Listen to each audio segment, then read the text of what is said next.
نحمده ونصلي على رسوله الكريم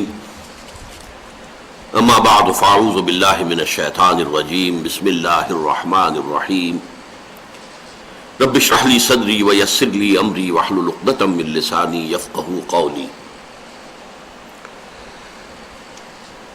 منہج انقلاب نبوی کے ضمن میں علی صاحب الصلاۃ والسلام جو چھٹا مرحلہ ہے یعنی آرمڈ کانفلکٹ، دو طرفہ جنگ، یقاتلون فی سبیل اللہ فیقتلون ویقتلون، اہل ایمان اللہ کی راہ میں جنگ کر رہے ہیں، وہ قتل کرتے بھی ہیں قتل ہوتے بھی ہیں.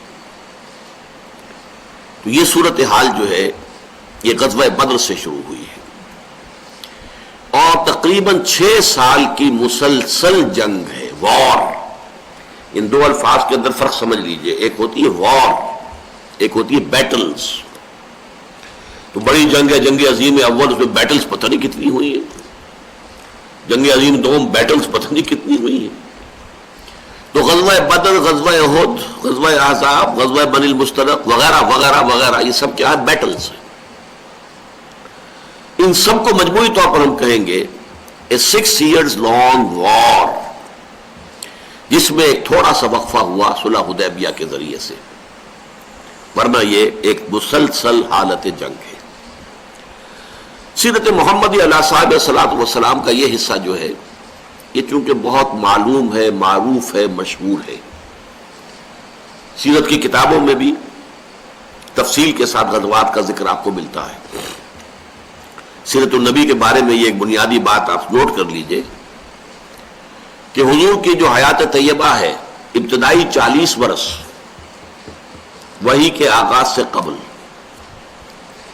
اس کے تو ہمارے پاس مصدقہ واقعات 20 بھی نہیں ہیں. کہانیاں میلاد کی کتابوں میں لکھی ہوئی وہ الگ باتیں ہیں، مصدقہ مستند. ظاہر بات ہے کہ کس نے ریکارڈ کرنا تھا، کسے معلوم تھا کہ محمد کتنی عظیم شخصیت بن جائیں گے، تو کیسے ان کی سیرت کے یہ واقعات ضبط تحریر میں لائے جاتے. پھر یہ کہ وحی کے آغاز سے لے کر اور ہجرت تک کے واقعات جو ہیں 12-13 برس، وہ بھی بہت کم ہیں ہمارے پاس ہے. لیکن اس کے مقابلے میں یہ جو 10 برس ہیں مدنی دور کے، اس کی بڑی تفاصیل، کتاب المغازی، بڑی بڑی کتابیں لکھی گئیں جنگوں پر. جنگ ایک بڑی اہم شے سمجھی جاتی تھی پرانے زمانے سے، لہذا اس کی تفاصیل کو ابتدائی سے ریکارڈ کرنے کا جو ہے وہ ایک عام دستور تھا. لہذا ان پر بڑا مفصل مواد ہے اور آپ میں سے بھی اکثر کے ذہن میں وہ پورا نقشہ موجود ہے، لہذا اس میں مجھے کسی تفصیل میں جانے کی ضرورت نہیں ہے. البتہ وہ جو ایک پیسو سے ایکٹیو آ کر پھر ایکٹیو سے آرم کانفلکٹ، چوتھے سے 5ویں سٹیج کیسے آئی وہ میں آپ کو بیان کر چکا. 5ویں سے 6ٹھی، اس میں بھی ہمارے جو سیرت نگار ہیں 20ویں صدی کے عام، انہوں نے کچھ غلط بیانی سے کام لیا. وہ یہ نہیں چاہتے تھے کہ وہ یہ کہیں کہ حضور کی طرف سے اقدام ہوا ہے، جنگوں کا سلسلہ جو ہے اس کا آغاز حضور کی طرف سے ہوا. اس کو وہ چونکہ چھپانا چاہتے تھے، لہذا وہ اس چیز کی بھی نفی کرتے ہیں کہ حضور قافلے کا راستہ روکنے کے لیے یا دوسرے لوگوں کی اصطلاح میں قافلے کو لوٹنے کے لیے حضور مدینے سے نکلے. وہاں شبلی جو ہے اس کے بہت شدت سے انکار کرتے ہیں، حالانکہ حقیقت یہی ہے. چنانچہ جو ہمارے راسخ العقیدہ علماء ہیں، الراسخون فی العلم، تو مولانا محمد ادریس کاندھلوی رحمۃ اللہ علیہ نے سیرت مصطفیٰ میں بڑی تفصیل سے اس پر بحث کی. اور غزوہ بدر کے ضمن میں شیخ الہند مولانا محمود حسن نے بڑی مفصل بحث کی کہ بڑی احمقانہ سی بات ہے کہ اس کی نفی کی کوشش کی جائے. واقعہ یہ ہے کہ مدینے سے جب آپ نکلے ہیں تو کسی جنگ کا کسی کو خیال، کسی کے حاشیہ خیال میں بھی نہیں تھا. پیش نظر تھا اس قافلے کا راستہ روکنا کہ جو آ رہا تھا شام سے واپس ابو سفیان کی سرکردگی میں، جو جب جا رہا تھا تو حضور نے تعاقب کیا تھا لیکن وہ بچ کر نکل گیا تھا. اسی لیے کسی نے اہتمام نہیں کیا کہ وہ اسلحہ ساتھ لے. اندازہ تو کیجئے 313 افراد میں سے صرف 2 کے پاس تلواریں تھیں، اسلحہ بھی نہیں لیا. کیا کرنا؟ قافلے کو جا کر جو ہے روکنا ہے، قافلے کو لوٹنا ہے، کہہ لیجیے. لہذا کو کثیر تعداد جو بھی گئی ہے وہ اسی خیال سے نکلی ہے، اور اس میں کوئی بری بات نہیں ہے. باطل سے گویا کہ جنگ تو پہلے دن سے شروع ہو گئی تھی. جیسے ہی حضور نے کہا لا الہ الا اللہ، آپ کے اوپر تشدد شروع ہو گیا، بات ختم ہو گئی. تصادم تو ہے، صرف یہ ہے کہ پہلے وہ تصادم ذہنی اور فکری سطح پر تھا صرف، یا وقت یک طرفہ تشدد تھا اس میں کہ مسلمانوں کو اجازت نہیں تھی جوابی کارروائی کرنے کی. اب یہ تصادم دو طرفہ ہے، اینٹ کا جواب پتھر سے دینے کا موقع آ گیا، مرحلہ آ گیا. اور اس انقلاب کی تکمیل کے لیے انگریزی میں ایک لفظ آتا ہے پش. ایک تو PUSH پش، کسی چیز کو دھکا دینا، ایک ہے PUTCH. یہ پش جو ہے یہ ہے کسی بھی مہم میں پھر آخری حلہ بولنا. تو یہ پش جو ہے انقلابی جد و جہد کا فائنل پش جو ہے وہ ہے یہ عام کانفلکٹ. اور اس کا بھی آغاز اس ایکٹیو ریزسٹنس کے نتیجے میں جو حضور نے 1 سال تک جاری رکھا، اس کے نتیجے میں یہ 1000 کی فوج نکلی. حضور جب اپنے 313 ساتھیوں کو لے کر تقریباً درمیان میں تھے مدینے اور بدر کے، وہاں حضور کو وحی کے ذریعے سے اللہ نے اطلاع دے دی کہ مکے سے ایک لشکر بھی چل چکا ہے، بڑا طاقتور لشکر. اور ساتھ ہی اے محمد صلی اللہ علیہ وسلم، ہمارا وعدہ ہے کہ ایک تو وہ جو اوپر سے قافلہ آ رہا ہے شمال سے، اور ایک جو جنوب سے آ رہا ہے لشکر، ان دو میں سے ایک پر ہم ضرور مسلمانوں کو فتح دے دیں گے. یہ وحی جب حضور پر آ گئی اور آپ کو اطلاع مل گئی کہ مکے سے تو قریش کا ایک فوج نکل آئی ہے، مسلح، کیل کانٹے سے لیس، پوری تیاریوں کے ساتھ. اب آپ نے ایک مجلس سے مشاورت منعقد کی اور آپ نے مسلمانوں کے سامنے یہ مسئلہ رکھ دیا کہ دیکھو ہم نکلے تھے اس کام کے لیے، لیکن اب صورت اللہ تعالیٰ کی طرف سے یہ پیش آ گئی ہے، وہ قافلہ بھی آ رہا ہے اور ادھر سے لشکر بھی آ رہا ہے، اور اللہ کا وعدہ ہے ان میں سے ایک پر لازماً اللہ ہمیں فتح عطا کر دے گا. تو بتاؤ کہ ہم کدھر چلیں، لشکر کی طرف چلیں یا قافلے کا پیچھا کریں؟ اس کو آپ جدید اصطلاح میں یہ کہہ سکتے ہیں کہ یہ اپنے ساتھیوں کے مورال کو ریڈ کرنے کی حضور کی طرف سے ایک کوشش تھی. پتہ چلے ساتھیوں کی کا مورال کیا ہے، کیا عالم ہے، ان کا حوصلہ کیا ہے، ان کے جذبات کیا ہیں، ان کی امنگیں کیا ہیں. آیا وہ ڈر جاتے ہیں یہ سن کر کے لشکر آ رہا ہے، قریش کا لشکر؟ قریش کا تو یوں سمجھیے کہ اس کا لفظ ہی ایک دہشت پیدا کرنے والا تھا عرب کے اندر. قریش، ان کا لشکر اور تیاری کے ساتھ پوری طریقے سے کیل کانٹے سے لیس، یا یہ ہے کہ ان کے اندر اس کیفیت سے اور استقامت پیدا ہوتی ہے کہ ٹھیک ہے اب وقت آیا، اب وقت شہادت آیا ہے، اب وقت آیا ہے کہ ہم اپنا جو مقصود و مطلوب ہے، شہادت ہے مطلوب و مقصود مومن، نہ مال غنیمت نہ کشور کشائی. تو حضور نے جب یہ مشورے کے لیے بات رکھی، یہ بات بڑی اہم ہے، بڑی پیارا واقعہ ہے یہ سیرت کا. مہاجرین میں سے کئی افراد نے کھڑے ہو کر تقریر کی بڑی جوشیلی، حضور جو حکم آپ کا ہو آپ بسم اللہ کریں، ہم تیار ہیں، ہر شے کے لیے تیار ہیں، فیصلہ آپ کو کرنا. حضرت ابو بکر نے تقریر کی رضی اللہ تعالی عنہ، لیکن حضور نے کوئی خاص اہمیت نہیں دی. حضرت عمر نے تقریر کی، اب بھی حضور نے کوئی خاص اہمیت نہیں دی. فرمایا بھائی دو مشورہ دو، آپ لوگ مشورہ دیجئے. پھر حضرت مقداد ابن الاسود نے جو تقریر کی ہے وہ بڑی پیاری ہے کہ حضور ہم موسیٰ کے ساتھی نہیں ہیں کہ جنہوں نے جنگ کے وقت کہہ دیا تھا کہ فَاذْهَبْ أَنْتَ وَرَبُّكَ فَقَاتِلَا إِنَّا هَاهُنَا قَاعِدُونَ، جاؤ موسیٰ تم اور تمہارا رب جا کر جنگ کرو، ہم تو یہیں بیٹھے، ہم جنگ نہیں کریں گے. ہم موسیٰ کے ساتھی نہیں ہیں، ہم محمد کے صحابی ہیں صلی اللہ علیہ وسلم. خدا کی قسم آپ بسم اللہ کریں، جو بھی قدم آپ اٹھائیں گے انشاءاللہ اللہ تعالی ہمارے ذریعے سے آپ کو آنکھوں کی ٹھنڈک عطا کرے گا. حضور ان کی بات کو بھی کوئی خاص اہمیت نہیں دے رہے، پھر فرما رہے اشیرونی، مجھے مشورہ دو بھائی. اب یہ بات جو ہے انصار کی سمجھ میں آ گئی کہ حضور کا روح سخن ہماری جانب ہے، کیونکہ انصار سے جو معاہدہ ہوا تھا بیعت عقبہ ثانیہ میں وہ یہ تھا کہ اگر مدینے پر حملہ ہوگا تو ہم آپ کی حفاظت کریں گے اپنے اہل و عیال کی طرح. ابھی مدینے پر حملہ نہیں ہوا تھا بلکہ حضور آگے بڑھ کر نکل آئے ہیں مدینے سے اور جنگ مدینے سے باہر ہو رہی ہے. تو گویا کہ اسٹرکٹ سینس میں انصار پابند نہیں تھے اپنے اس معاہدے کی روح سے کہ حضور کا ساتھ دیں. اور ظاہر بات ہے کہ اب جو سچویشن پیش آ گئی تھی صرف مہاجرین کی نفری کافی نہیں تھی. 80-85 مہاجرین تھے، باقی سب کے سب تو انصار تھے، ان میں 313 وہ کفایت نہیں کرتے تھے اس سچویشن جو اس وقت پیش آ گئی ہے. لہذا حضور بار بار کہے تو سمجھ گئے. حضرت سعد بن عبادہ کھڑے ہوئے رضی اللہ تعالی عنہ، اور بڑی پیاری تقریر ہے ان کی یہ، کأنک تعنینا یا رسول اللہ، اے اللہ کے رسول شاید آپ کا روح سکون ہماری جانب ہے. فإنا آمنا بک وصدقناک، تو ہم تو آپ پر ایمان لا چکے ہیں. وہ بیعت عقبہ والی بات کو آپ بھول جائیے. جب آپ ایمان لے آئے، اپنے آپ کو اللہ کا رسول اور نبی مانا ہے، تو ہمارے لیے آپشن کون سا ہے؟ We don't have any option.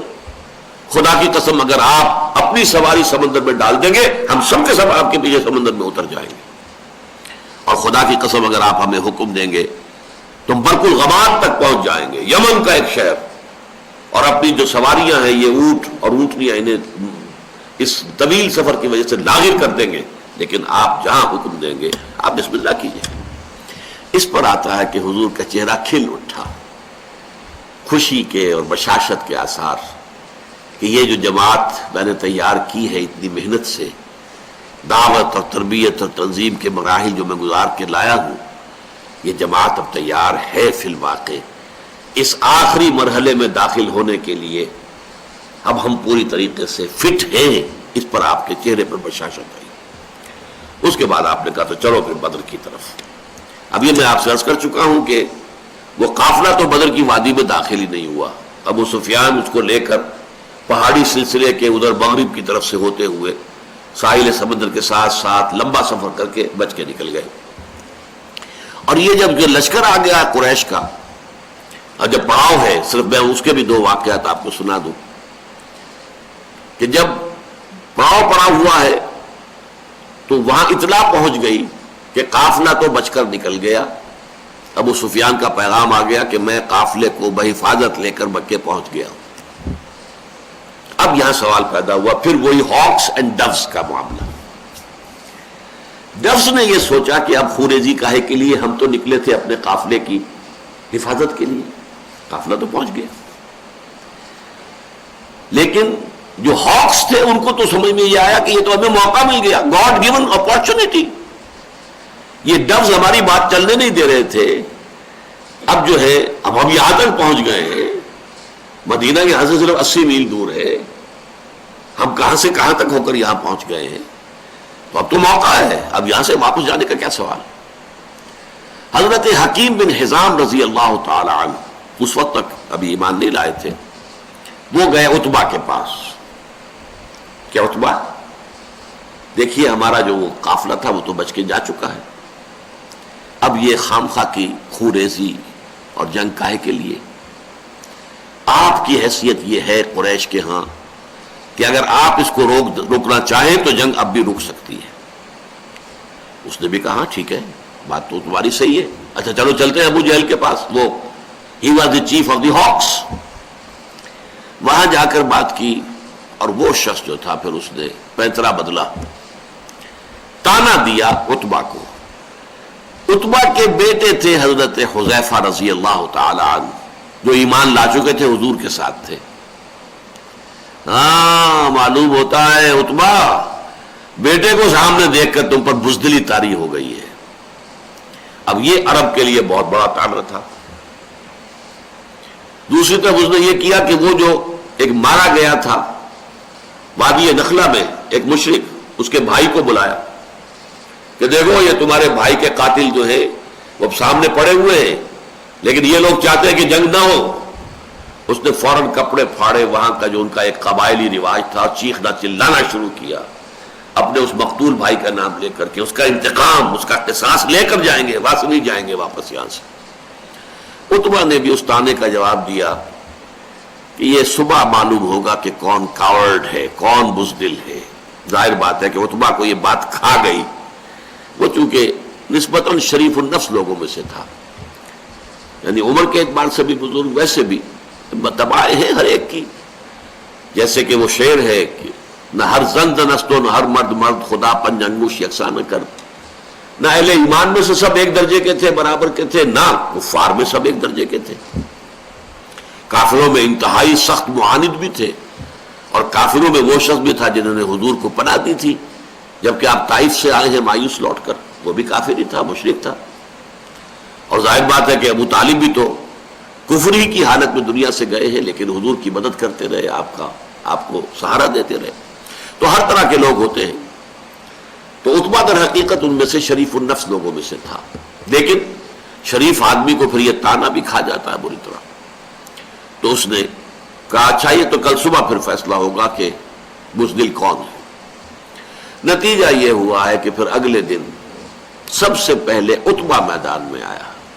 یہ اس تانے کا نتیجہ، اپنے بھائی شیبہ بن ربیعہ کو بھی ساتھ لیا، اپنے بیٹے ولید بن عتبہ، حضرت حذیفہ کا چھوٹا بھائی۔ اب بڑا بھائی حضور کے ساتھ ہے، چھوٹا بھائی یہاں مقابلے میں آیا۔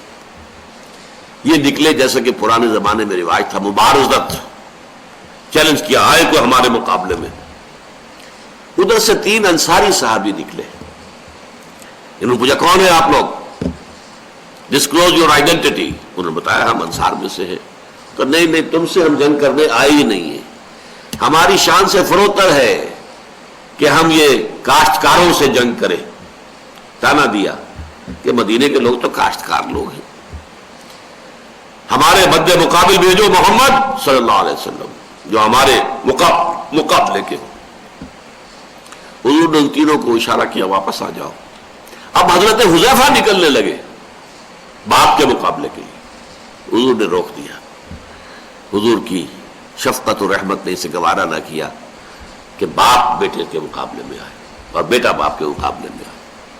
لیکن پھر بہرحال 3 نکلے، حضرت حمزہ عتبہ کے مد مقابل، حضرت علی اور حضرت حارثہ ابن عبد المطلب۔ بن مطلب، عبد المطلب نہیں، یہ 3 قرشی نکلے۔ ہاں انہوں نے جب بتایا کہ ہاں ٹھیک ہے اب ہمارے مقابلہ جو ہے برابر کی چوٹ کا ہے۔ بہرحال نتیجہ کیا نکلا کہ تینوں کو واصل جہنم کیا، اگرچہ حضرت حارثہ جو تھے وہ بھی زخمی ہو گئے، تلوار کا وار ان کی ٹانگ پر پڑا، ٹانگ کٹ گئی تو گر گئے، لیکن پھر جس سے مقابلہ ہو رہا تھا حضرت علی نے اس کو بھی واصل جہنم کیا۔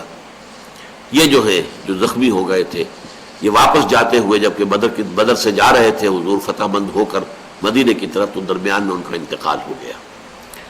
تو ان کے سمیت 14 صحابہ جو ہیں شہید ہوئے، جبکہ 70 قرشی کھیت رہے، واصل جہنم ہوئے۔ اور ان 14 میں سے کوئی بھی نمایاں شخص نہیں تھا بہت بڑا، اور وہ سارے کے سارے چوٹی کے لوگ تھے، تمام سرداران قریش، اور 70 کو قیدی بنا لیا۔ تو یہ گویا کہ اللہ تعالیٰ نے پھر اس کو سورہ انفال میں یوم الفرقان قرار دیا، یعنی ابو جہل کی بات کو الٹ کر کہ جو اس نے کہا تھا یہ یوم الفرقان ہوگا، واقعی یہ یوم الفرقان ثابت ہو گیا۔ اللہ کی مدد آئی، فرشتے بھی آئے، اس کی تفاصیل میں نہیں جا رہا، وہ آپ کتابوں میں پڑھ لیں گے۔ میں صرف اس کو واضح کرنا چاہتا تھا کہ غزوہ بدر کے بارے میں یہ خیال کہ یہ صرف ڈیفنس کے لیے تھا، یہ بات جو ہے ذہنوں سے نکال دیجئے۔ اس پروسیس آف ریولوشن کے حوالے سے یہ اصل میں ایکٹیو ریزسٹنس کا منطقی نتیجہ، آرم کانفلکٹ، اور اس ایکٹیو ریزسٹنس کو انیشیٹ کیا ہے محمد رسول اللہ صلی اللہ علیہ وسلم نے۔ ابتدا آپ کی طرف سے ہوئی ہے، آپ نے چھاپا مار دستے بھیجنے شروع کیے، آپ نے ان کا اکنامک بلاکیٹ کیا، آپ نے ان کی پولیٹیکل آئسولیشن کی شکل اختیار کی، جس کے نتیجے میں اس کو تعبیر کیا کرتا ہوں کہ سانپ بل میں سے نکل آیا۔ سانپ کو مارنا ہو تو کیا کریں گے، تو بل میں گھسا ہوا ہے، تو آپ کو معلوم ہے نا، کوئی بین وین بجاتے ہیں کچھ تاکہ وہ کوئی باہر نکل آئے۔ اب پتہ نہیں وہ بین سے کچھ واقعی کوئی اثر ہوتا ہے یا نہیں ہوتا ہے، لیکن جو عام میں تو آپ کو سمجھانے کے لیے کہہ رہا ہوں۔ یہ قریش بیٹھے ہوئے تھے مکے میں، اور مکہ حرم ہے، وہاں خون ریزی اگر اللہ کا عذاب آتا کسی اس طرح کا جیسے کہ اس سے پہلی قوموں میں آ چکا تھا تو مکے پر آتا، معاذ اللہ ثم معاذ اللہ ثم معاذ اللہ، خوریزی ان کی وہاں ہوتی نہیں۔ اس سانپ کو تو نکالنا تھا، اس سانپ کو نکالنے کے لیے محمد رسول اللہ صلی اللہ علیہ وسلم نے جو اقدام کیا، جو ایکٹیو ریزسٹنس کا جو پروسیس شروع کیا، اس کے نتیجے میں وہ 1000 کا لشکر نکل کر جو آیا ہے، وہ گویا کہ سانپ جو ہے وہ اپنے بل سے باہر آ گیا اور میدان بدر میں اس کا سر کچلا گیا۔